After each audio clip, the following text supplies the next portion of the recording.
Greetings and welcome. I'm Rebecca Carner, Biofield tuner, and today is my bi-weekly live YouTube live tuning.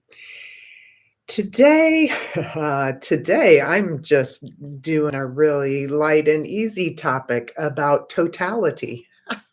I thought I'd go, I'd go easy on a Wednesday. Not. All right, so I'm going to talk a little. We're going to really start with the contemplation, and then I'll get into the tuning. So, as always, I do these. I do the tuning. They happen when they happen in time and space.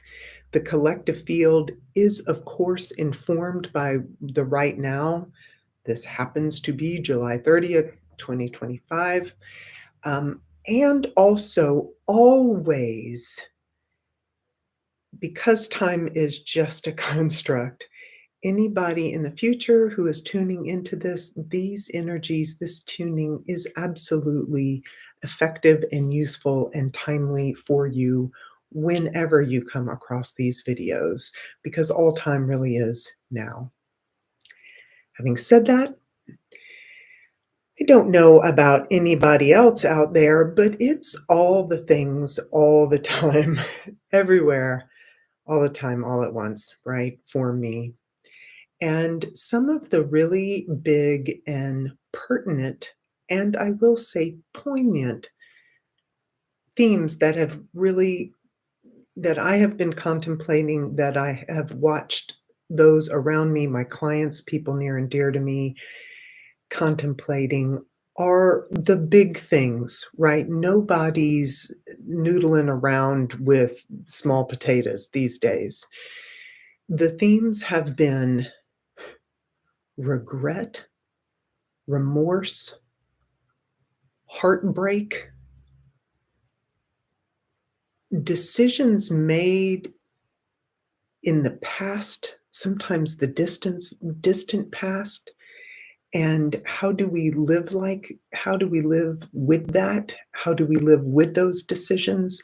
How do we live once we see the results of that? Can we see the results of that honestly and learn from them? As many of you know, if you've watched others of my videos, I am a big, big fan and student of Richard Rudd's body of work called The Gene Keys. And in the weekly contemplation that I listened to just the other day, it was Gene Key 31, I think, which was the path of leadership. And in it, he talks about living in totality. And he mentions that if one never has regret, a, a life a life lived with no regrets is a life lived without risk, without totality. And I really agree. I agree with that sentiment 100%. There is an oft used adage in the US, nothing ventured, nothing gained. And it sounds really good.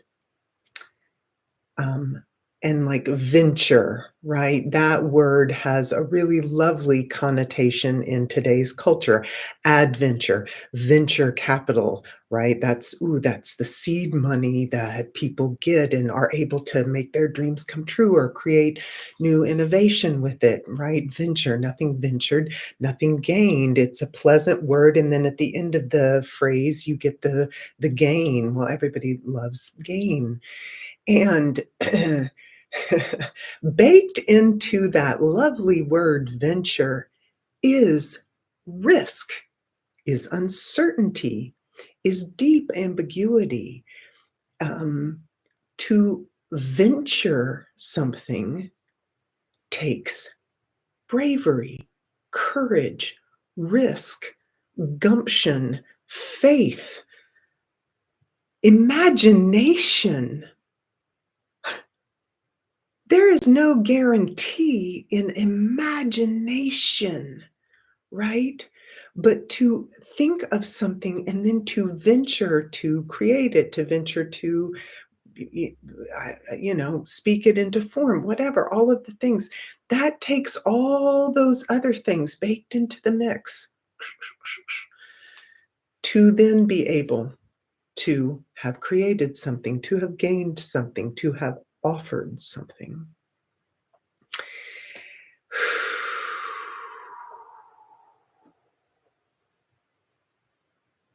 And when it comes to loss, regret, heartbreak, right? Truly, that somebody I know and care about is going through a profound heartbreak, a huge loss of earnest commitment and engagement, and also that precious, precious loss of a future imagined, right? This person ventured to imagine a future with someone and has lost it. This is a big deal, right? That is significant. And through the ages, there have been so many turns of phrases. It's better to have loved and lost than never to have loved before. Nothing ventured, nothing gained, blah, blah. If you don't try, you can't succeed. Oh, fail forward. All of these things, they're really delicious sound bites. But the living of them, oh, that just brings up emotion, right? To live in totality, in doing those in little and big ways every day, that's a different kettle of fish, friends. That is a big ask, and it strips you bare, and it takes all of you. And then you keep showing up, right? Even when you've lost, even when you've risked, you tried something, it did or it didn't work, but then in having learned better, you realize, oh, ooh, that wasn't great, that thing that I tried. But you don't know that until after the fact. So then we slap a bunch of judgment of regret on that. But the fact is that if how could you have done better if you didn't know better, right? And also, if you realized you did a thing that was sort of ill rendered or poorly thought through or whatever, that means you learned this. This is good. This means you showed up. This is good work. And this is living in totality, right? Shoo. All right.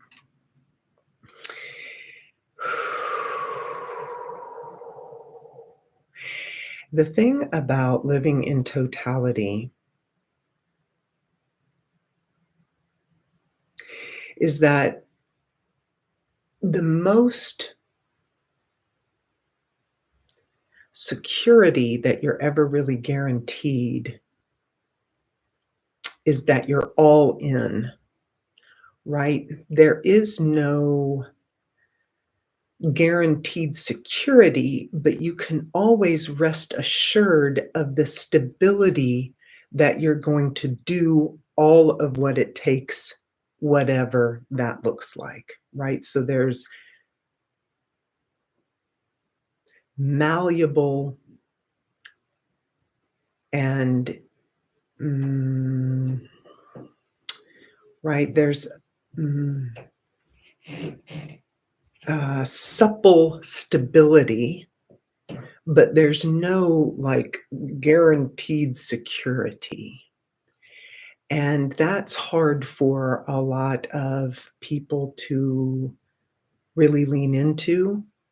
Right now, we've kind of lost the skill, and culturally, we've lost the drive to trust supple stability. We are gunning for and constantly sort of pressured for guaranteed return, but you can't get that. You can't get any return, much less guaranteed return, unless you constantly try. And unless you're constantly fully engaged in totality, in the totality of how you are showing up. All right. So, can we show up? Another one of my Gene Key favorites, and I can't remember the number of it, but the translation, like the callback to the I Ching, the original translation of its corresponding I Ching hexagram is the translation is trouble at the beginning. And it is alluding to if you're not all in when you go for a thing, then disharmony is baked, is guaranteed because you weren't fully committed. Trouble at the beginning. Unless you are whole hog in, how can you get a whole hog return? Right? Like you can't bake a cake having pulled back, short shrifted, pulled the punch on the flour and the sugar, but put in the, baking soda and the cocoa and the what and an egg or two and a little bit of milk. Yeah, okay, well, you're gonna get some, but it ain't gonna be a cake, friends. Because you have to be all in. You have to put in all the ingredients and you have to be all in to anything, really to everything. Energetically, this is a universal truth. But in trying to guarantee and hedge our bets and backstop and pad and play both sides of the fence because you don't know which is going to get canceled, then nobody's ever all in, right? And therein lies the anxiety, therein lies the lack of fruition and lack of holistic nurturance and belief and commitment in a thing, which then leads to depression. Like this is how all of this is just coming up. Whew, all right, I am minutes and minutes in. And with this, right, so tuning into totality, how can we commit? How can we show up? How can we live totally these precious moments of our lives? And what is standing in our way? Yeah, okay. Let's tune into that collectively. And not meaning you have to try harder, and not meaning you have to work more or push. There is no push in this. To totally show up means that you believe that you have your whole heart behind that. And if that means that you need to work at something 1 hour a day wholeheartedly, and then rest and repair and diversify and see to yourself and those you care about in other ways, and then return the next day, that's enough. That can be total, right? It doesn't mean 24/7. It means wholehearted presence and inner belief and commitment. Yeah. There. That's right.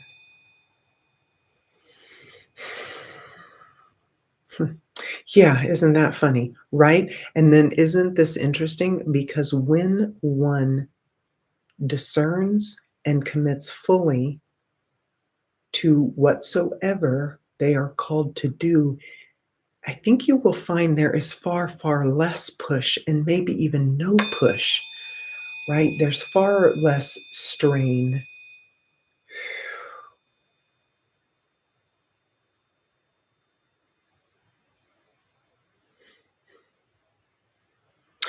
The analogy that's coming up is like weightlifting, right? If you get a half pound or a 1 pound weight, yeah, you can do a million reps, but you're not all in.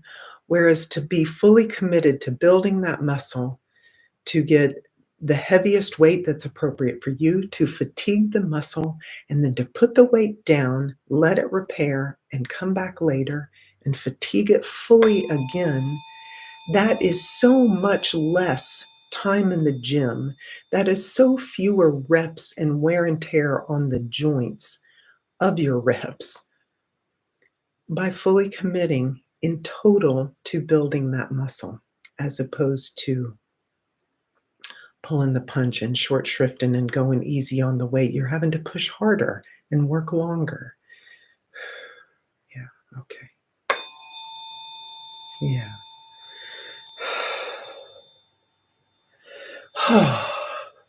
Good. And really just breathe and arrive. And let's,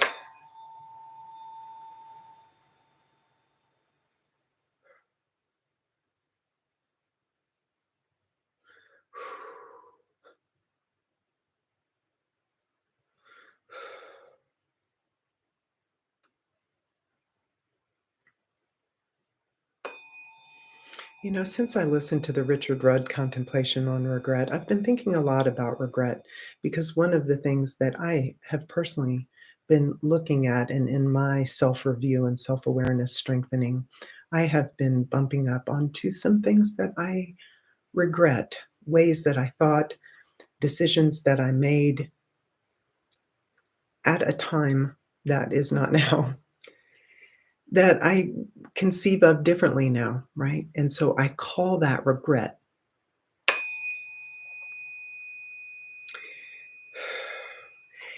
Yeah. Yeah. Wow. Wow. People really felt that. Yeah. Okay. Let's really. That was the 144. I'm going to put 174. Let's just. Yeah. Everybody knows a version of that who's listening to that. Yeah. Thank you. Me too, friends. That means I'm collective fieldly surrounded by people who are living in totality. Same. Me too. Hi.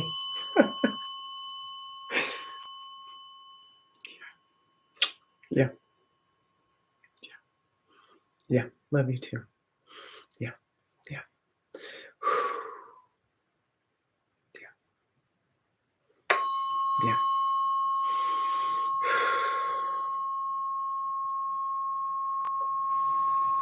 Yeah. We're just going to dispel that just a little bit. Our versions of regret. It's okay.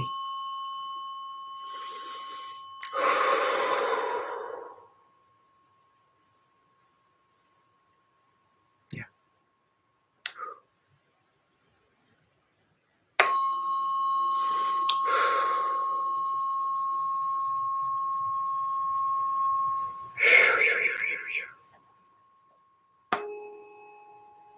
Whew.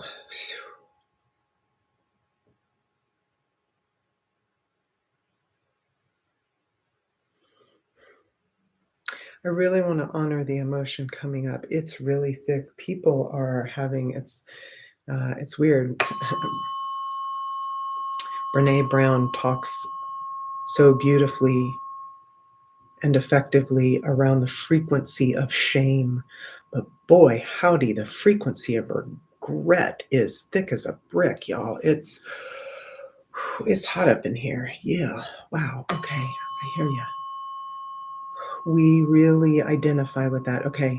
Okay. Because, this is the other thing that I've really been contemplating in another conversation that I had yesterday. I was recalling to a dear friend how a therapist that I had years ago, who was super effective for me, said that he considered expectation premeditated resentment, right? Which that's clever and it's good and it's cute. And it helps check ourselves, particularly around expectation of that we might be having around others. But it's interesting because, like, regret is self resentment, right? And if we truly have regret, then was that some expectation that we had on ourselves that somehow we could get through this mortal coil without being mere mortals? Really? I think that's a little unrealistic, friends. I think that's unrealistic. And also, it brings back up, and I know I've said it in other videos, that that whole thing. It's like nobody looks at a toddler who's weebling and wobbling and trying to learn how to walk, and when they fall down, say, "Oh, well, forget about it. That child is never going to walk. Clearly, they failed. I hope he's filled with remorse and regret that he fell on his little diapered booty. It's not going to happen, Captain." No, nobody says that, because that would be preposterous and also absolutely antithetical to the natural progress of evolving and learning and growing. And while that is so evident for a toddler, it's why, at what point, at how many years of age does it become irrelevant for all of us? Yeah, okay. Answer is at no point, but somehow we made it that a thing. Well, it's not. Let's unmake it. I went and heard someone speak some years ago, and he talked about miscreations. That's a miscreation, because living in totality involves risk, just like the toddler weebling and wobbling and learning to walk. Man, that's risky. And it's also the only way forward. Yeah.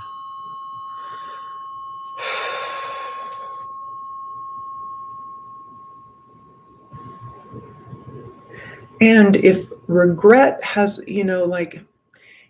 anger has just enough heat on it, anger has just enough grr to be an instigator, right? To prompt people, when metabolized and processed healthily. Anger is a motivator, right?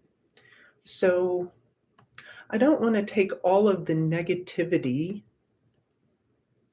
off of regret. I don't want to spin it too shiny, because we want enough on it, A, to learn, and B, to not be complacent and stay there, right? If there is no rub, then there is no go. And we don't want to stay in that same pattern or in that same limited wisdom zone, or, whatever your regret is about.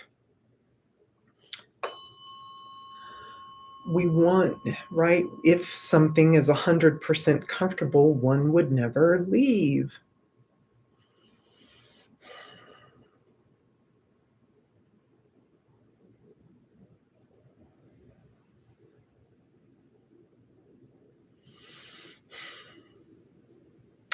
I don't know, or is that true? If one had a perfectly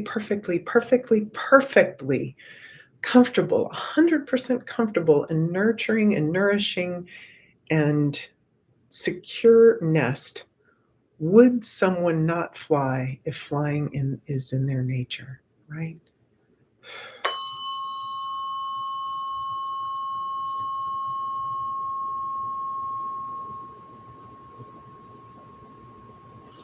I don't know. Maybe we can reframe regret. Much like shame is regret only a negative. I don't know. Wow, I'm contemplating all this right here with you. It is interesting. The field has gotten more calm.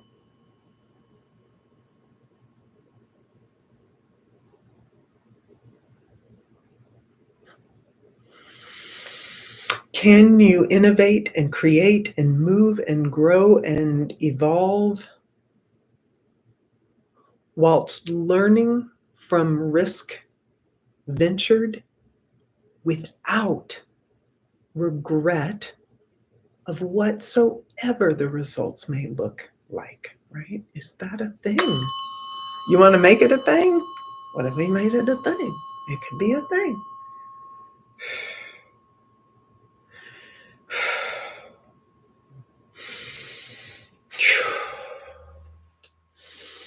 Wow, there's no white knuckling on that, man. You have to be able to literally let it go. In that Richard Rudd Contemplation, he read a Rudyard Kipling poem, If, I think. Um, and one of the lines is, if you can easily let fall away that what you spent a lifetime efforting to build, if you can watch the destruction of it and, not be devastated, then the world will be yours. Boy. Yeah. To evolve without clinging to the rub of regret, you just have to be able to hold things in a really light grasp. And if they fall away, whoop, okay, it's gone.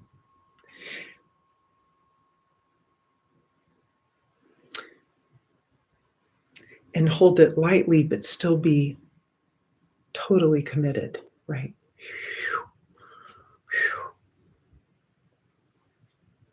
Totally invested, but not attached.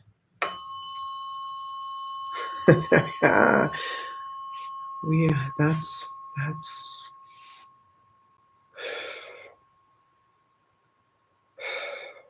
it's possible. It feels like an anomaly. You don't see it's not common, but I don't think it's impossible. Yeah. Yeah. That's right. Oh, it is possible. Yeah.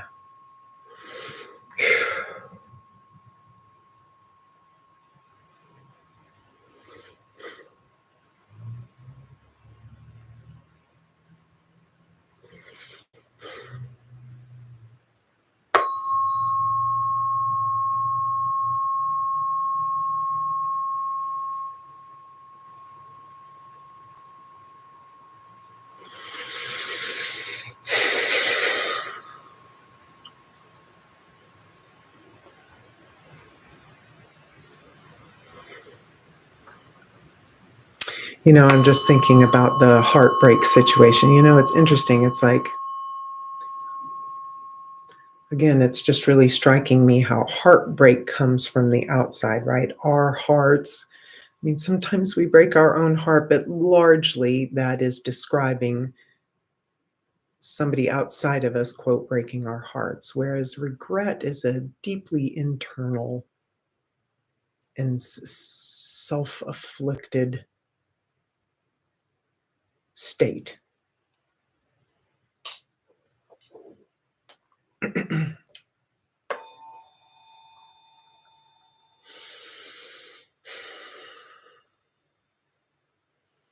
But in considering, right, this totality, as I'm nearing the end of the tuning part of this totality tuning, I was contemplating and really holding in my heart the person who is so devastated from a recent heartbreak.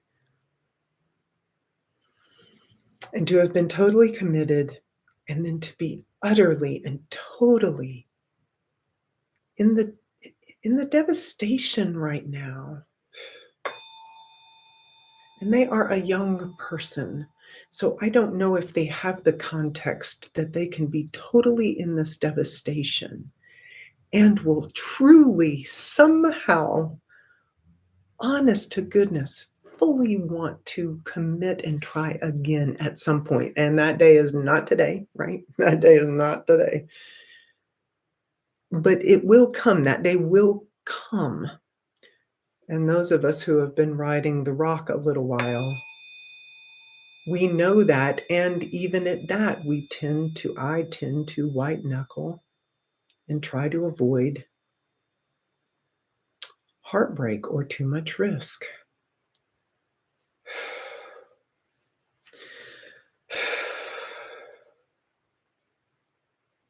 But in so doing, you limit your light and you limit what is possible.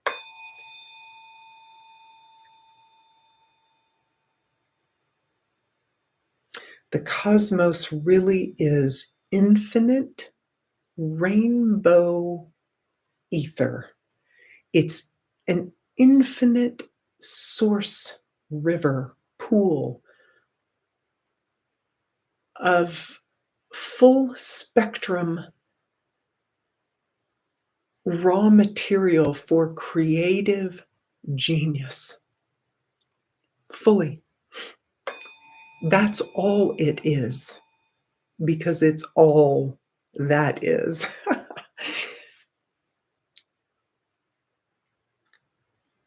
The only limits on what we do with said resource, the only limits are in our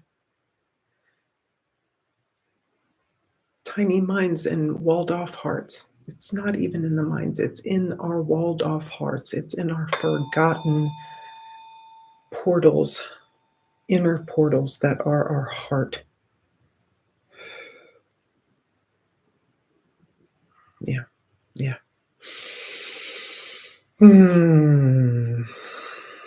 Yeah, good, good.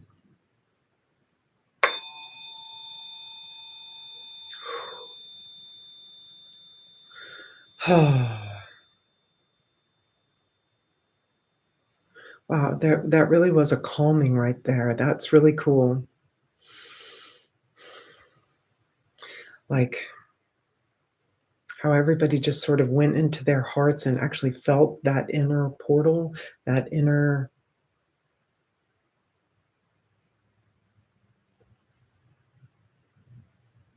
stronghold of divinity, right? That's always, yeah, that's always in us. Y'all, that is how you connect with your higher self. Your higher self isn't sitting up next to Sky Daddy on a cloud. Your higher self is in you, is you, is you.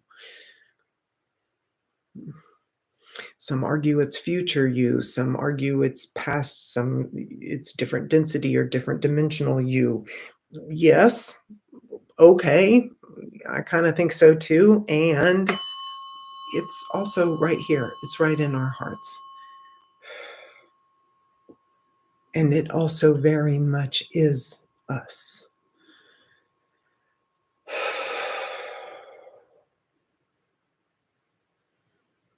And that's who co pilots with us to know where to show up totally, to know how to deploy our totality in a beautiful way, in a healthy way. It is when we co create with our higher selves that we find that effort is reduced and push is reduced, ease is upped, results are upped, but effort is mitigated. Yeah, nice. Really breathe in. Let's really breathe in.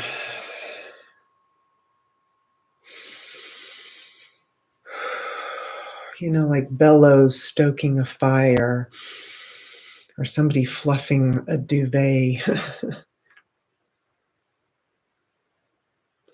Our connection with our higher selves is judged by our breath.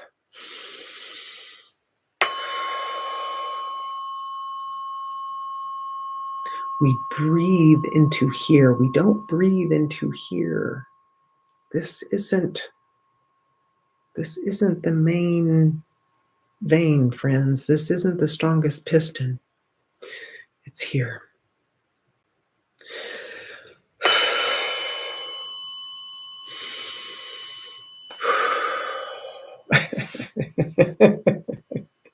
This is our PowerPoint presentation right here. Yeah, good.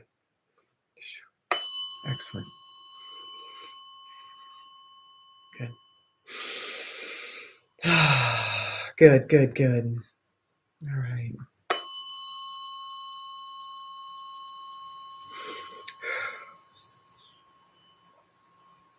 Mm, mm, mm, mm. Okay. Let's really drop this in. Good.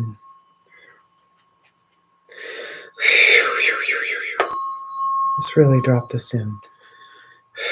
Good. Good. All right.